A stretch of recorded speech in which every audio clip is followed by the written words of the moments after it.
As we head into yet another Atlantic hurricane season, all indications are that we will be well below the average of 11.7 named storms, and that includes subtropical systems. I'm Jim Williams, and throughout this video I'll be releasing my top 20 cities and islands I think could be affected during the Atlantic hurricane season. This year I will be using 10 criteria, which is the most I've ever used. You can see here number 5, newly added, is Dr. William Gray and Dr. Phil Klotzbach's analog years. When we have seen below average hurricane seasons, Dr. Gray's team has predicted slightly above that number. So this year they are predicting 7 named storms. I'm leaning 6 to 8 range. Of these 5 criteria, I take my top 20 from the Hurricane City database, and then the real number crunching begins. On a side note, even if we end up with 7 to 9 named storms, the numbers would not change very much. In my 6 through 10 criteria, the one that really stands out the most are significant historical trends, and the fact that there's going to be a slow hurricane season projected would indicate that certain locations are at risk. As we look at my picks 13 through number 20, Bermuda stands out. Now, Bermuda was hit last year by 2 hurricanes, but historically speaking, this island has been hit 3 years in a row, plenty of times. So there is a trend there. Now, the Northwest Bahamas are vulnerable in any hurricane season. The Texas coastline is a concern this year, as is the southeastern Caribbean Sea. As we look at damage from Hurricane Katrina in 2005 on the Mississippi coastline, I have a concern for the Gulf of Mexico this year. I feel that if anything makes landfall, most of the time it's going to happen in the Gulf of Mexico. Most of these locations get hit during typically slower hurricane seasons, with the exception of number 12, Fort Walton, Destin, Florida area, which gets hit when there's an average of 13.8 named storms. But the city and the area is generally 2 years overdue statistically, so that's why it makes the top 20. I have a real concern this year for the west coast of Florida. In fact, number 7 on the list, Tampa, has a trend of getting hit 2 years later, 13 times since the late 1800s. They were last affected in 2013 by a tropical storm. Now on to my top 5. I will be using Google Earth to fly into each of my top 5 locations. My number 5 location is a small city established in 1912 with a population of 1,253 residents. In fact, the town is so small that there's no mail delivery. You have to go to the post office to get your mail. This area specializes in sport fishing and shrimping as their main industries. This area was last affected in 2007 by Tropical Storm Erin. But there's been quite a few significant hurricanes in the past. Most notably, 1961 Hurricane Carla hit with 145 mile per hour winds, and in 1970 Celia affected the area with 120 mile per hour winds.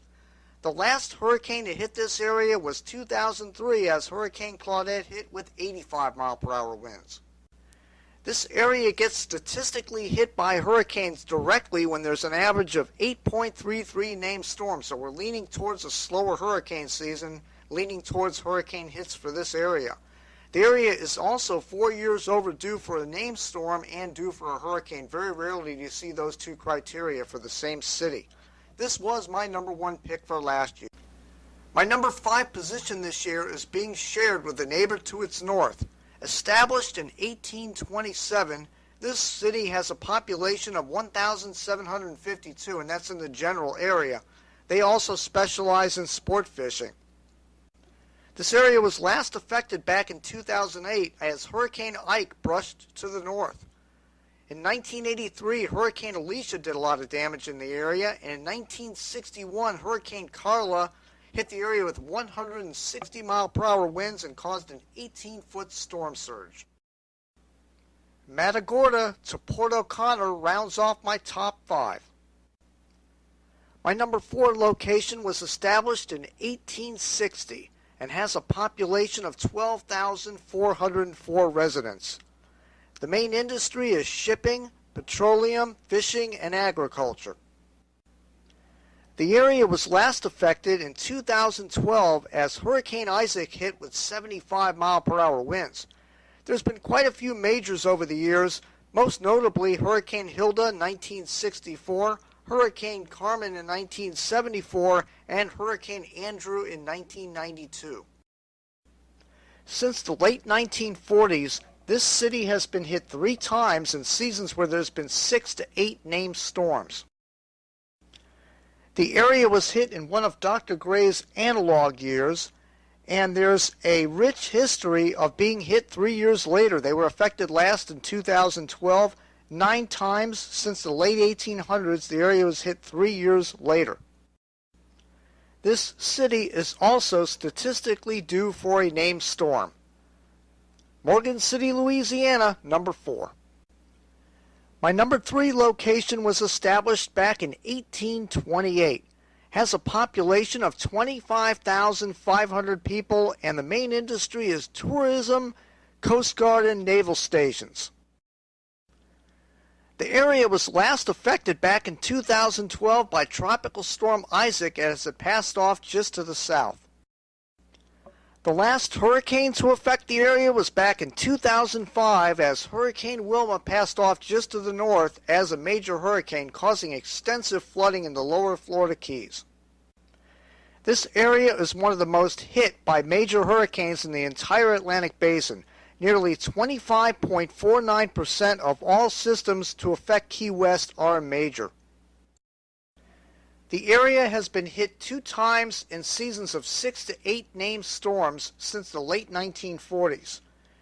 It has been hit in one of Dr. Gray's analog years. The area is statistically due to be affected by a named storm and 3 years overdue for a hurricane. Again, that does not happen very often in the Hurricane City database.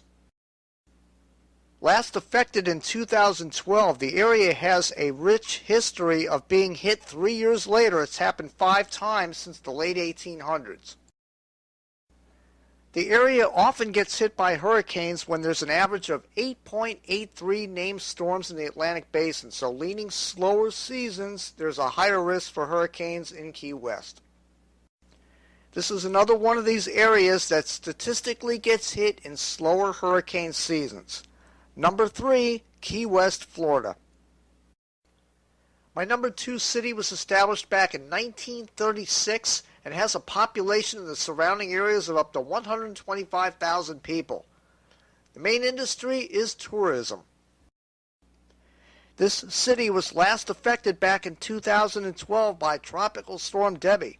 The last hurricane to affect the area was back in 1998 as Hurricane Earl hit with winds around 80 miles per hour. There have been stretches where this area was impacted by major hurricanes. In 1975, Eloise passed just west of here with 125-mile-per-hour winds. 1985, Elena passed just south of here with 125-mile-per-hour winds. And Hurricane Opal passed just west of here in 1995 with 120-mile-per-hour winds. Panama City is number 2 on my list as they have been affected by named storms twice since the late 1940s in seasons of 6 to 8 named storms. They've also been affected in one of Dr. Gray's analog years. This city is statistically due to be affected by a named storm and 7 years overdue for a hurricane. Again, that's not very common in the Hurricane City database. This area gets hit by hurricanes when there's an average of 8.30 named storms, and again, we're expecting a slower hurricane season this year. The area was last affected in 2012 by Tropical Storm Debby, but 9 times in history since the late 1800s, they've been hit 3 years later. My number 2 pick, Panama City, Florida. My number 1 area this year consists of 2 different locations, pretty closely geographically located. The first one was established in 1921 and has a population of 54,392 residents. The major industries here are healthcare, food services, and construction. The area was last affected back in 2007 as Tropical Storm Barry affected the area. The last hurricane to hit was Charley back in 2004, caused heavy damage in this area. There have been quite a few other significant hurricanes here. Back in 1950, Hurricane Easy passed just to the west of here with 115-mile-per-hour winds while moving north. And in 1960, Donna came from the east coast to the west coast, giving the area a recorded gust of up to 130 miles per hour. This city has been hit a whopping 4 times in seasons of 6 to 8 named storms since the late 1940s. That's one of the highest in my top 20. This city is statistically 4 years overdue for a named storm and 1 year overdue for a hurricane. This city gets hit by hurricanes when there's an average of 8.22 named storms, and again, we're thinking about a slower season this year. This city is highlighted on my map of areas that generally get hit in slower hurricane seasons. My city that shares the number 1 position is about 55 miles south of Port Charlotte. Established in the late 1800s, this city has a population of 19,537. The main industry here is ecotourism and agriculture. This city was last affected in 2008 by Tropical Storm Faye. This area has had some significant hurricanes in the past. 1960, Donna came in from the east coast toward the west coast and hit this area real hard. 1964, Isabel came in from the Gulf with 115-mile-per-hour winds. And in 1992, Hurricane Andrew came in from the east coast, passed right over this area, heading into the Gulf of Mexico. The reason Naples shares the number 1 position is since the late 1940s, this area has been hit quite a few times in below average hurricane seasons. Plus, it was my number 3 pick from last year. Rounding off my number 1 pick, Port Charlotte to Naples, Florida. Now here is a map with my top 20 cities and islands to be affected in the 2015 Atlantic hurricane season. This map can be accessed at any time at hurricanecity.com by clicking on Jim's Predictions. Also, you can click right below the tracking map at Hurricane City, Jim's City Predictions, and it'll open up a GIS map where you can click on each location, giving my explanation for that pick. These predictions are statistical based. In any given hurricane season, a location or locations may be affected by a named storm that I do not pick. Any location can be affected by a named storm, regardless of whether it's slow or busy. Everyone needs to be prepared for the upcoming hurricane season. Projections are it's going to be a slower than normal season. Do not let that fool you. I'm Jim Williams. Thank you for watching.